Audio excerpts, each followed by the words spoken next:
El Evangelio comienza con la creación del hombre en el jardín del Edén. La mayoría de nosotros hemos escuchado la historia, pero en el principio, cuando Dios hizo al hombre, los llamaron Adán y Eva. Los pusieron en un jardín de belleza, un jardín de plenitud y abundancia. Dios hizo a Adán y a Eva a su propia imagen. Los hizo hombre y mujer, ambos a la imagen de Dios. Cuando Dios hizo a Adán, él no estaba enfermo. Cuando hizo a Eva, ella no era adicta. Adán no golpeaba a su esposa. Eva no engañaba a su esposo. Él los hizo sanos y felices. Estaban en armonía con Dios. Esta es la forma en que Dios diseñó que fueran los hombres. Dios no los puso en un barrio marginal. No los puso en un lugar donde hay pobreza y delincuencia. Es un lugar de belleza y paz, tranquilidad, provisión, abundancia. Este es el plan de Dios. Dios nunca ha tenido un mal plan. Su plan para el hombre es bueno. El plan de Dios era que el hombre tuviera comunión, amistad y compañerismo con Dios. La Biblia dice que Dios bajaba cuando soplaba la brisa fresca de la tarde y caminaba con Adán y Eva y hablaba con ellos. ¿Te lo puedes imaginar? ¿Te imaginas estar en un lugar de abundancia donde todo lo que necesitas para comer está justo al alcance de tu mano? La belleza es indescriptible porque es antes de que este mundo cayera. Dios caminaba y hablaba con Adán y Eva al fresco del día. Dios quiere que le conozcamos, que sepamos que Él es bueno y que nos ama y quiere que nosotros le correspondamos ese amor por nuestra propia voluntad. Dios no quiere robots obligados a amarlo. Él quiere que lo elijamos libremente. El amor que no ha sido probado no es amor real. Así que Dios le dijo a Adán: de todos los árboles del huerto podrás comer, excepto de uno, el árbol del conocimiento del bien y del mal. El día que de él comas, ciertamente morirás. Adán y Eva obedecían a Dios. ¿Por qué le obedecían? Porque confiaban en Él. ¿Qué motivo tendrían para dudar de Dios? Él es tan bueno, los creó a su imagen, les dio un paraíso en el que vivir. Sentían su amor, caminaban con Él. ¿Por qué dudar de Él? Pero la Biblia dice que Satanás vino en forma de serpiente. Y antes de la caída del hombre, la serpiente era una criatura hermosa. No sabemos exactamente qué aspecto tenía, pero antes de la caída no se arrastraba sobre su vientre. Eso fue parte de la maldición. Aparentemente ellos pudieron comunicarse con los animales antes de la caída, tal vez mediante lo que llamaríamos telepatía o comunicación de mente a mente. En el espíritu eso puede suceder. La serpiente se acercó y logró que Eva dudara de la palabra de Dios. Dijo: ¿acaso ha dicho Dios que si comes de esto morirás? Ella le respondió: bueno, Dios nos dijo que no lo comiéramos ni lo tocáramos. Él dijo: de ninguna manera moriréis. Él le mintió. ¿Cuál era el propósito de que Satanás le mintiera a Eva? ¿Cuál era el objetivo? Hacer que ella dudara de Dios. Esto es lo que es el pecado. El pecado es: Dios lo dijo, pero eso no se aplica a mí. Dios dijo que si te acuestas con alguien con quien no estás casado, eres fornicador o un adúltero y no entrarás en el reino. Pero eso no se aplica a mí. Todos mis amigos lo hacen. El pecado es: Dios lo dijo, pero yo no lo creo. Dios lo dijo, pero no es para hoy. El diablo vino e hizo que ella dudara de la palabra de Dios. Entiendan esto, eso es el pecado. Caer en pecado es dudar de la palabra de Dios.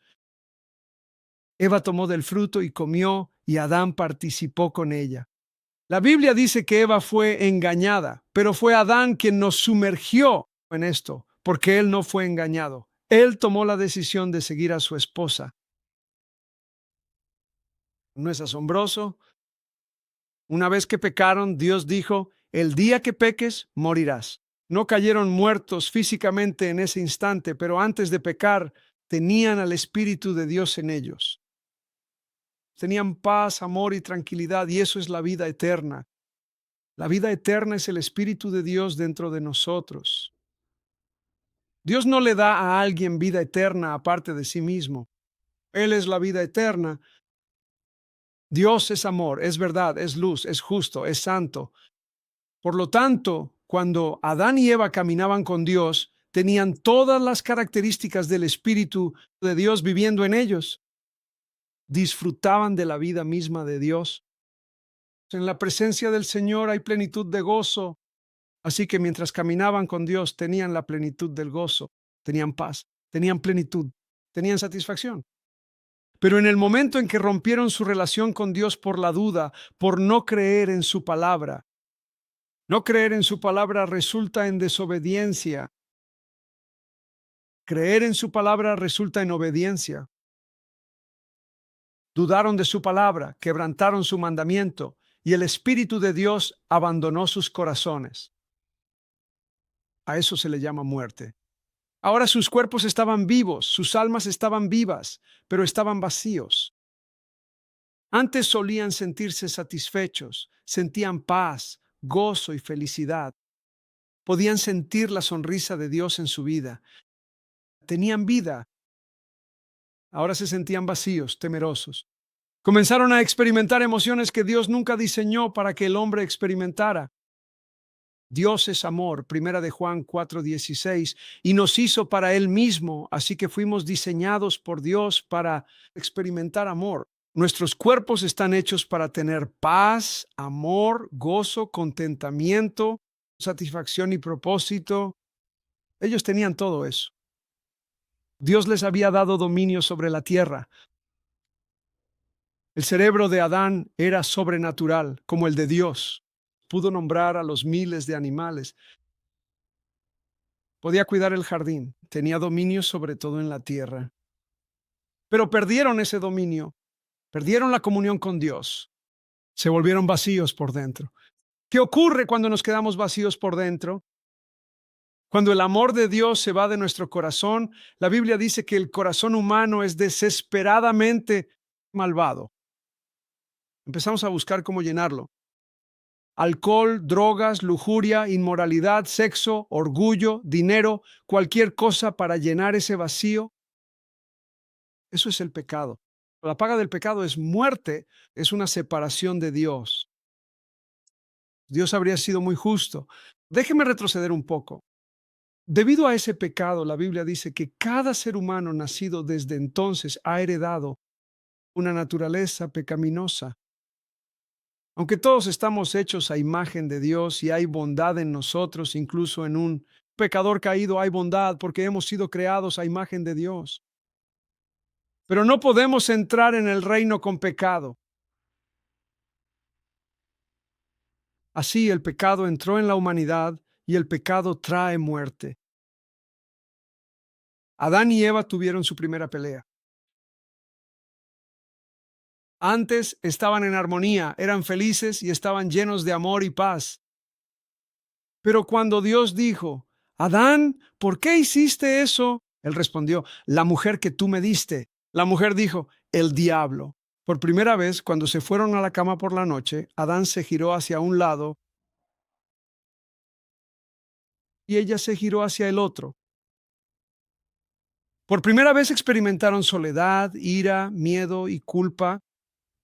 Perdieron la gloria en la que habían caminado. Cuando estaban llenos de Dios, estaban llenos de gloria, pero la perdieron. Todos han pecado y están destituidos de la gloria de Dios. Fueron expulsados del jardín. Una maldición cayó sobre la tierra. El pecado se extendió. Hoy hay más de 75 guerras en curso en todo el mundo.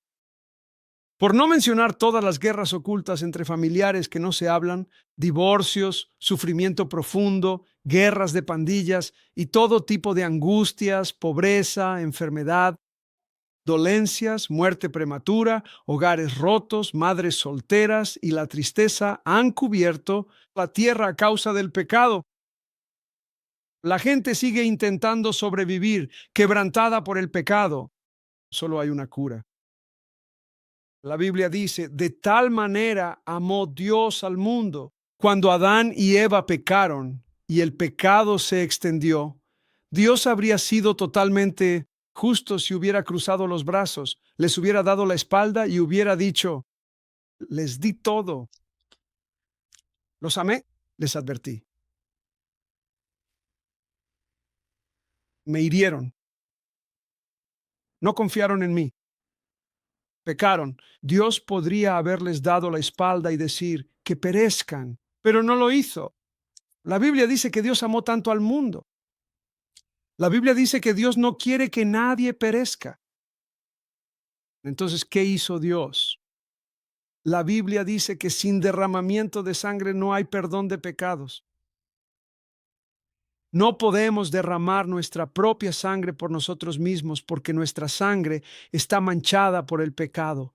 Entonces, ¿qué hizo Dios? Su Hijo unigénito, Jesús, el Hijo de Dios y Dios el Hijo, eternamente Dios desde la eternidad pasada, uno con el Padre.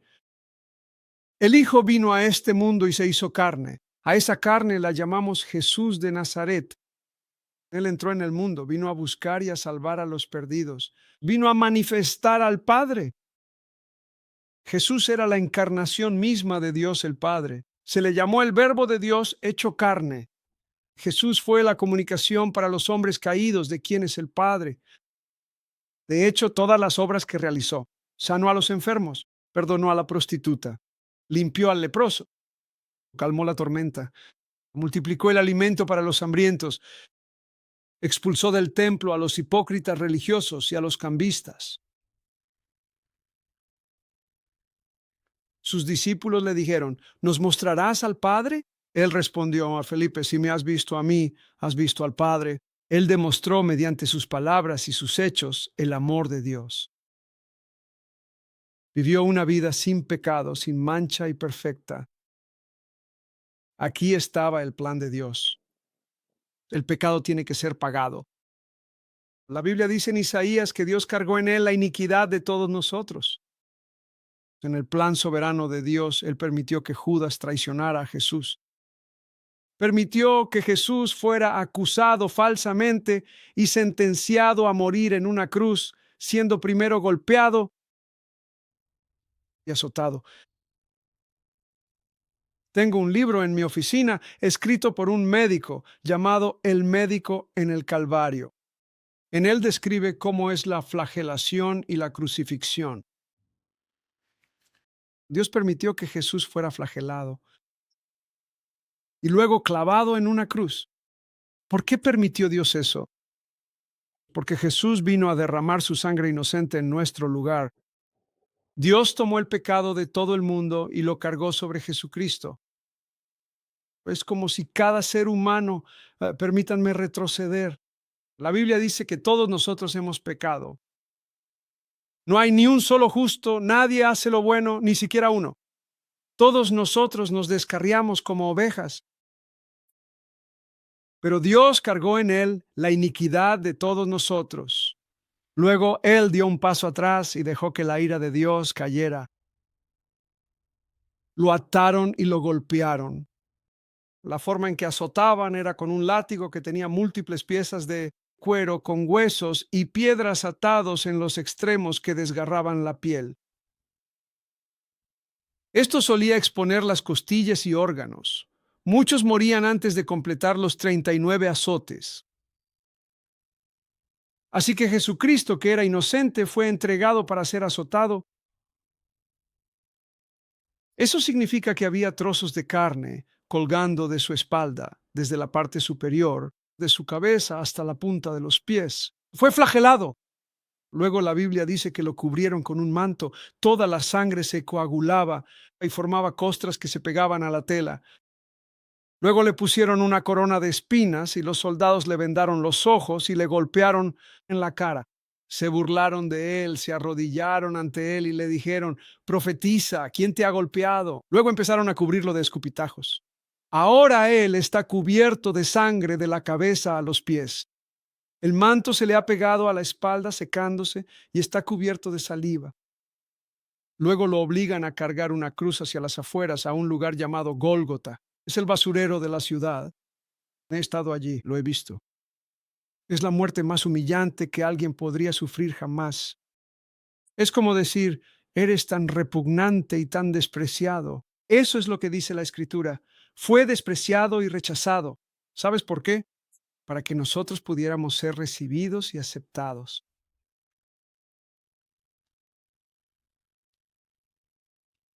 Lo sacaron de la ciudad. Una vez que llegó al Gólgota, le arrancaron el manto, reabriendo todas las heridas. Luego lo estiraron. El Salmo 22 dice, sus huesos descoyuntaron, le dislocaron los hombros. Después le clavaron los pies con un clavo que atravesaba ambos pies y un clavo en cada mano. Lo clavaron a una cruz y allí colgó durante 6 horas, sin frente a un grupo de ángeles que cantaban sus alabanzas y le daban las gracias por redimir a los pecadores, sino que colgó y sangró frente a una multitud de personas que se burlaban de él. El autor de El Médico en el Calvario dice que para poder tomar aire, cuando estás muriendo por crucifixión, no puedes respirar cuando tus brazos están así y todo tu peso cuelga de ellos. Así que él tenía que impulsarse hacia arriba con todas sus fuerzas, mientras las heridas abiertas de su espalda se raspaban contra las astillas de la cruz para poder jadear y tomar aire. Luego, para exhalar, tenía que deslizarse de nuevo hacia abajo por la cruz, con todas las heridas abiertas raspándose otra vez contra las astillas de la madera áspera. Así estuvo durante 6 horas cubierto de saliva y sangre. ¡Oh! ¡Oh! ¡Oh! Jesús dijo, nadie me quita la vida. Yo la entrego por mi propia voluntad. ¿Por qué? Porque de tal manera amó Dios al mundo que todo aquel que en él cree no se pierda, mas tenga el regalo de la vida eterna. Después de pagar nuestra deuda, justo antes de entregar su espíritu al Padre, dijo, Tetelestai, que traducido significa pagado por completo. Él pagó la deuda de nuestro pecado, murió, fue sepultado, fue puesto en una tumba. Hoy celebramos la resurrección de Jesucristo de entre los muertos. Al tercer día resucitó de entre los muertos. ¡Aleluya! Aleluya. Eso nos lleva a, ¿qué significa la resurrección? El apóstol Pablo dijo, si Él no resucitó, todavía estamos en nuestros pecados. En el libro de Romanos, Pablo escribió, Él murió por nuestros pecados y resucitó, no para nuestra justificación. Dijo, resucitó por nuestra justificación. ¿Qué significa eso? Dios puso todo el pecado, todos los que pueden oír mi voz.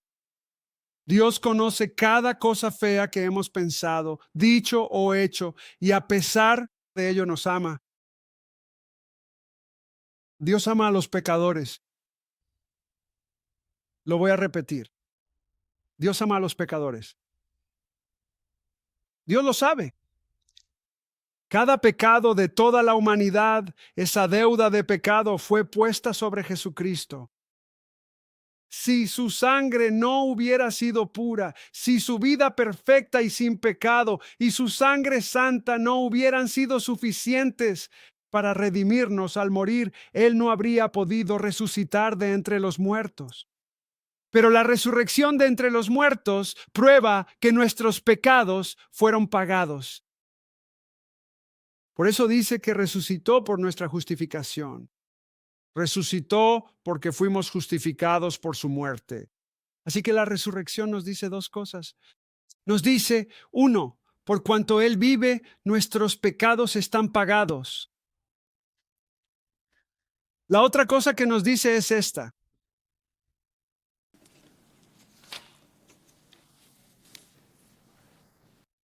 En Hechos 17, versículo 30, Pablo está predicando y dice, pero Dios, habiendo pasado por alto en los tiempos del Antiguo Testamento, en el pasado, ahora manda a todos los hombres en todo lugar que se arrepientan. Él dijo, ¿por qué?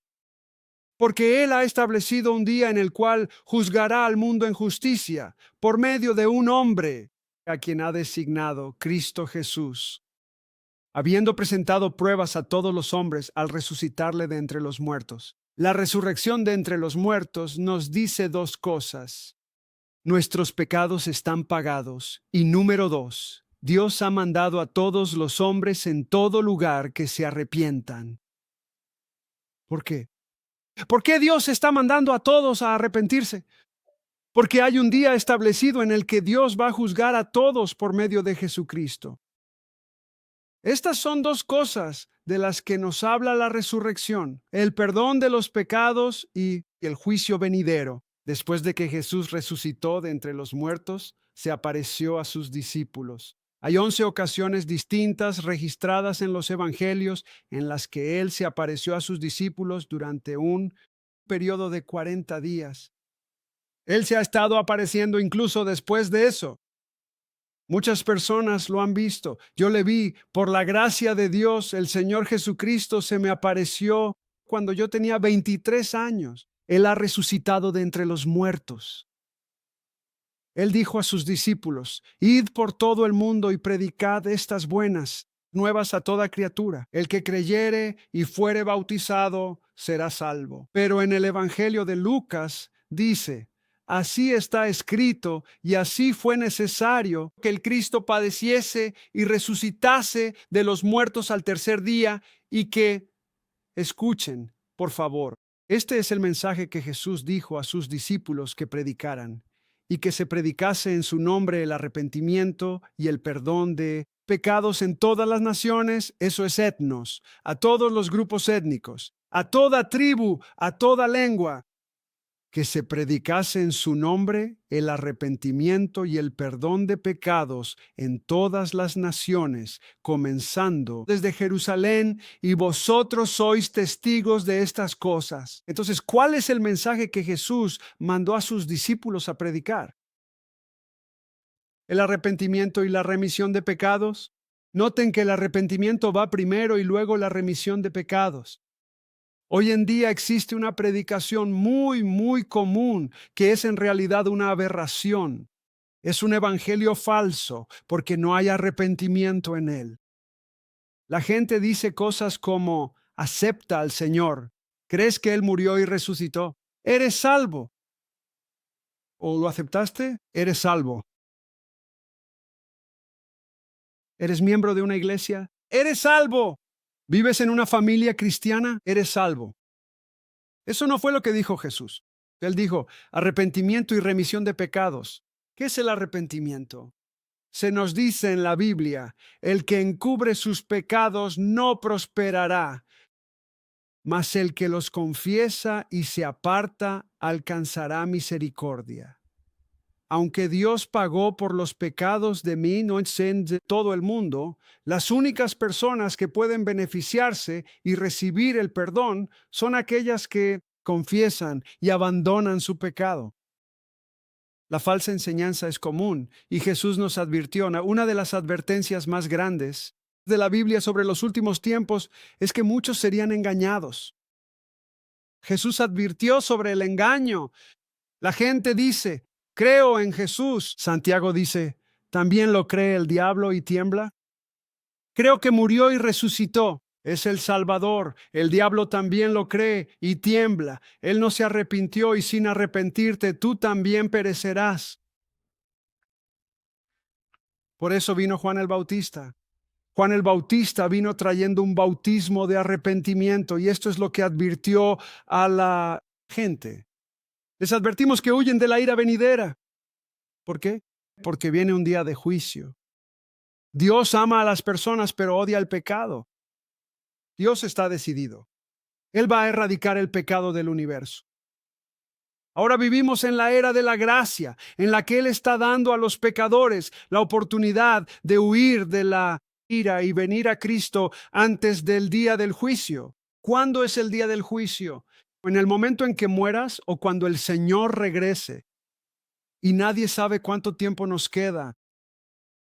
Esto es lo que es el arrepentimiento. El que encubre su pecado no prosperará, mas el que los confiesa y se aparta alcanzará misericordia. Confesión. ¿Qué es la confesión? Es una palabra griega, homología. Significa decir lo mismo que dice Dios.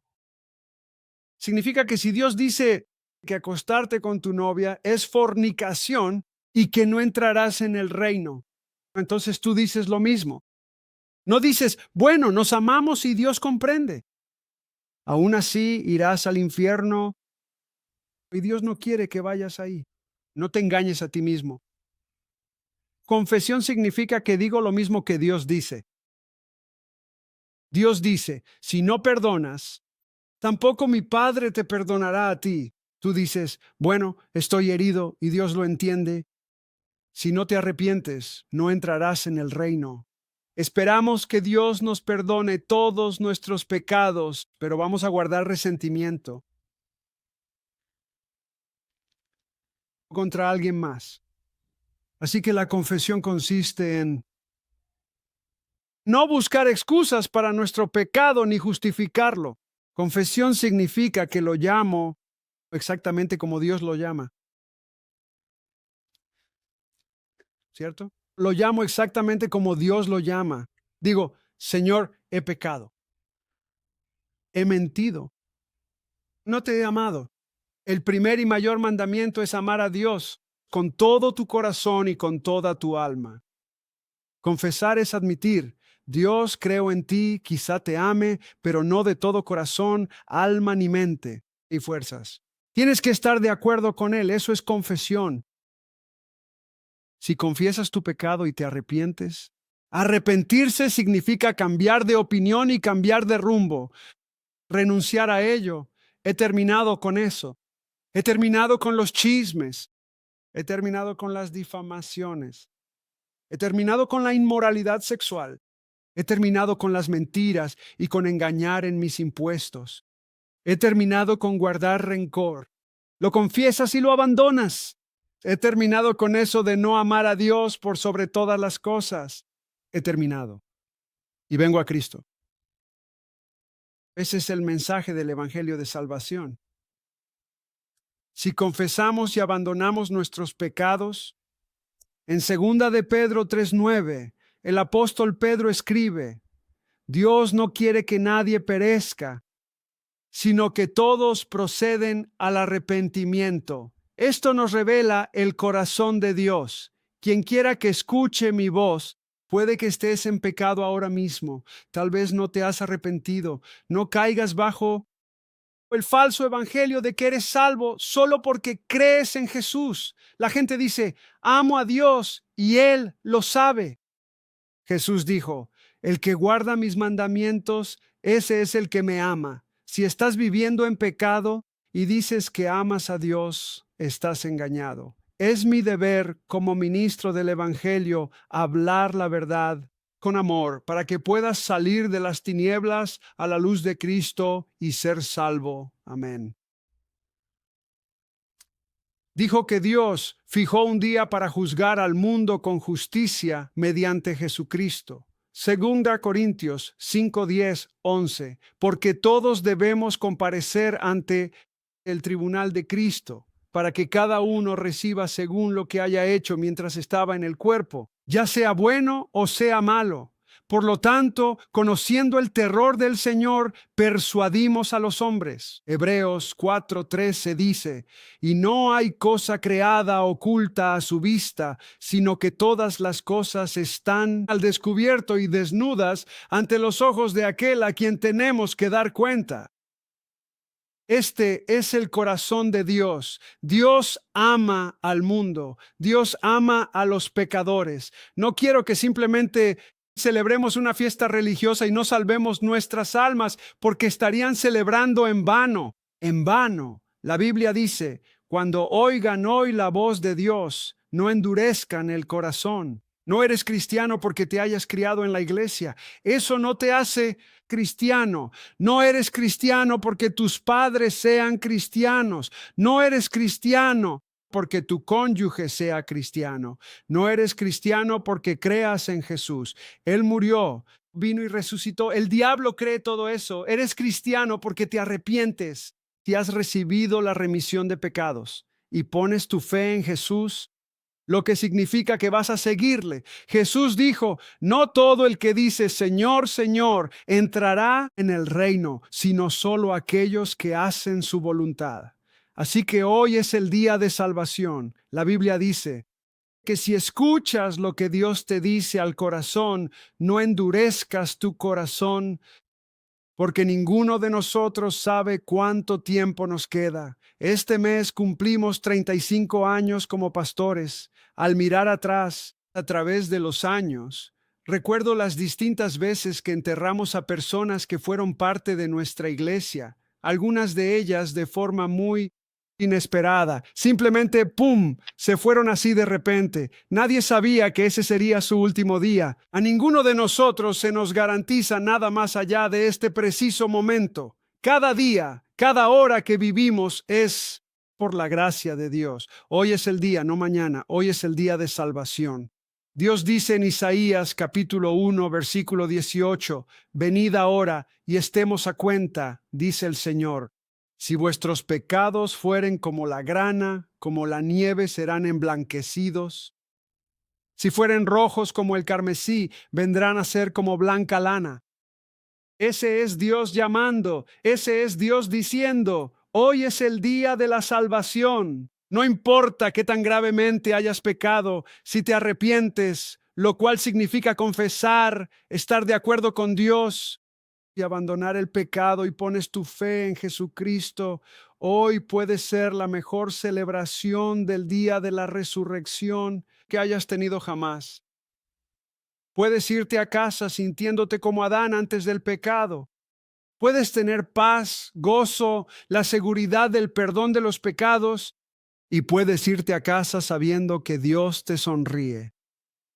Puedes seguir viviendo el resto de tu vida con el favor de Dios sobre ti. El camino del transgresor es difícil.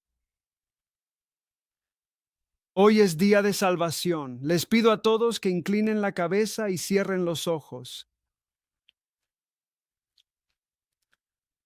Quiero pedirles que no lo pospongan ni un día más, ni una hora más. Hoy es el día. Si estás aquí esta mañana y sabes en tu corazón, sabes que sabes, aún no me he arrepentido de mis pecados. No he amado a Dios con todo mi corazón. No he puesto a Dios en primer lugar. No me he arrepentido ni he abandonado mis pecados, ni he puesto mi fe en Jesús para seguirlo como mi Señor y Salvador. Quiero que levantes la mano para que podamos orar juntos. Quien quiera que sea, levántala bien alto. Que digan, aún no lo he hecho, aún no lo he hecho. Si ya has nacido de nuevo, no necesitas nacer de nuevo otra vez. Pero si no has entregado tu vida a Cristo, necesitas levantar tu mano para que podamos orar.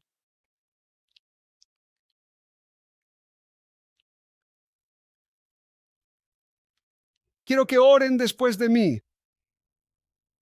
Padre Celestial, oremos todos juntos. Amado Padre Celestial, creo firmemente de todo corazón en las buenas nuevas de que nuestro Señor Dios amó tanto al mundo, que entregaste a tu Hijo unigénito, Jesucristo, para pagar por mis pecados, derramando su sangre en la cruz y resucitando al tercer día.